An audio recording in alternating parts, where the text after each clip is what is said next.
Hello, in this JavaScript video, I am going to show you functions, also known as methods. So what is a function?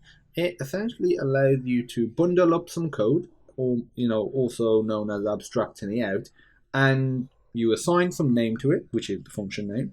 You call that function. Now what we've done here with prompts built in, and console.log as well for that matter, and you'll perform those, instruction, the set of code. So if you have 10 lines of code in there, you call a function, you'll initiate those 10 lines of code. I'm not thinking, why do I want to do that? Sound like, extra effort. Main reason is when you are creating an application, you are going to have functionality that's used a lot throughout the different parts in your application.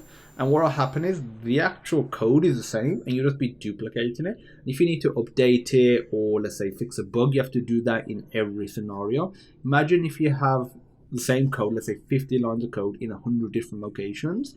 And trust me, that is more than possible in any half decent size application. So anything beyond what, just the simple stuff we're doing here with a few lines, you'll have duplicate code unless you use functions. So let's just go ahead and create one. I'll actually get rid of this.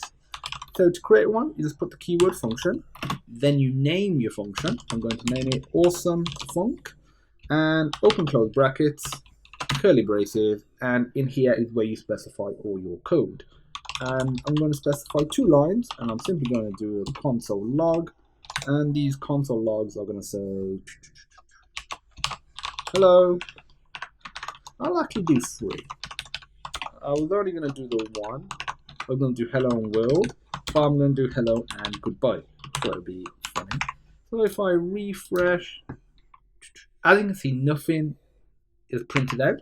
I'm thinking, why is that? We got the 3 console log lines, there's no errors produced, we've used console before, what's going on? And the thing is, they've been encapsulated in this awesome func. Remember that prompt function that we used in the previous video? If you don't initiate or call that function, the prompt box doesn't appear. You don't want everything just appearing and happening without you initiating it.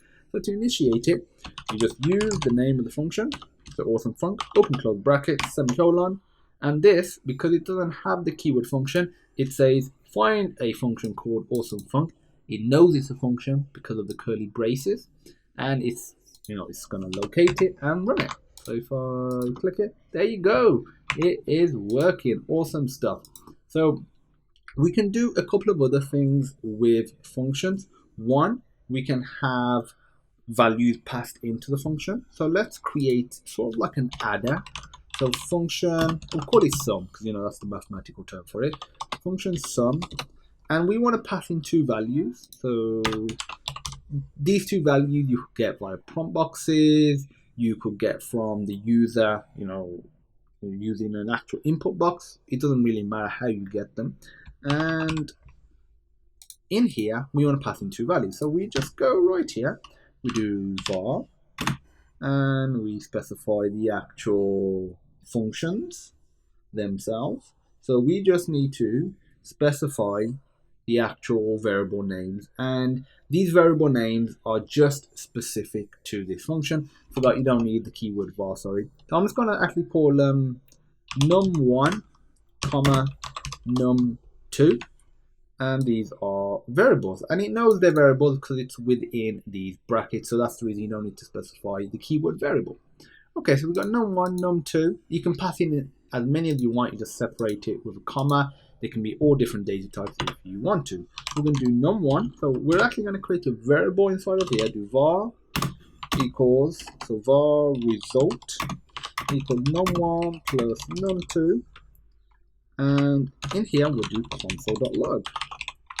Result, save, refresh. There we go.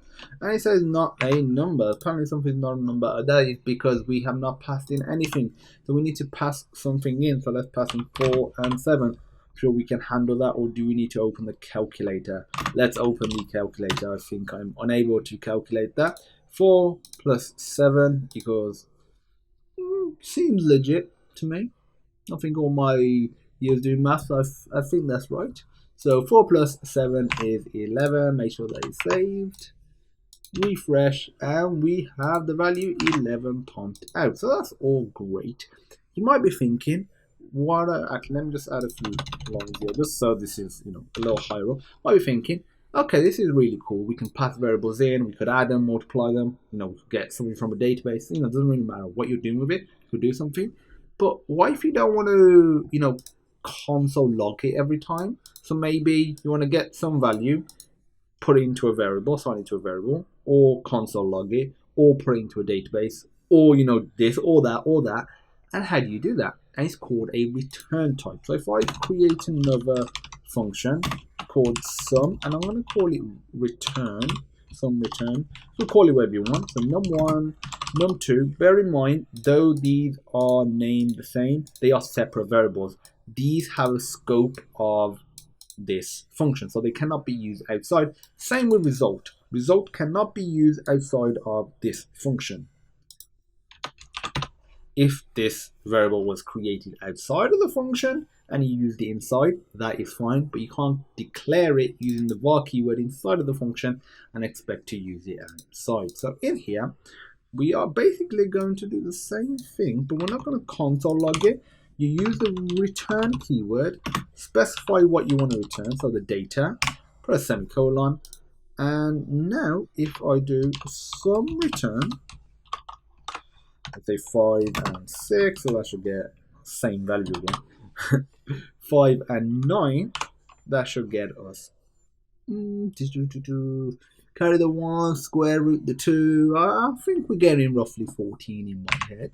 And now if we reload, okay, nothing has changed. The reason is, it literally just, it's not because of the semicolon, I will prove that.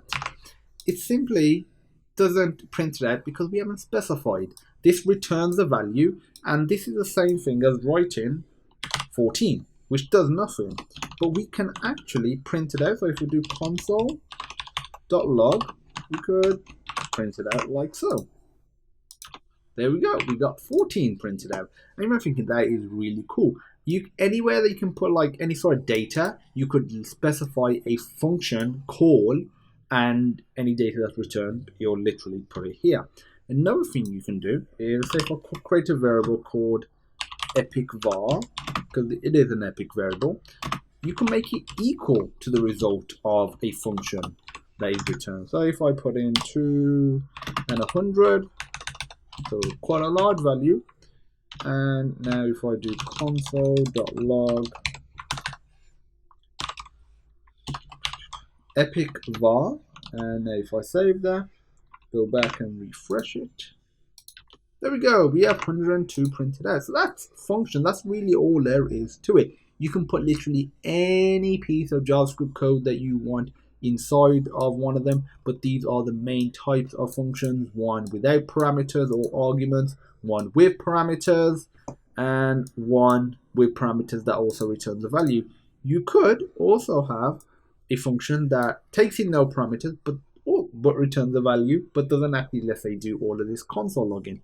As an extra task, I'm going to leave that to you. If you have any questions, feel free to pop me a message, and as usual, I look forward to seeing you in the next video.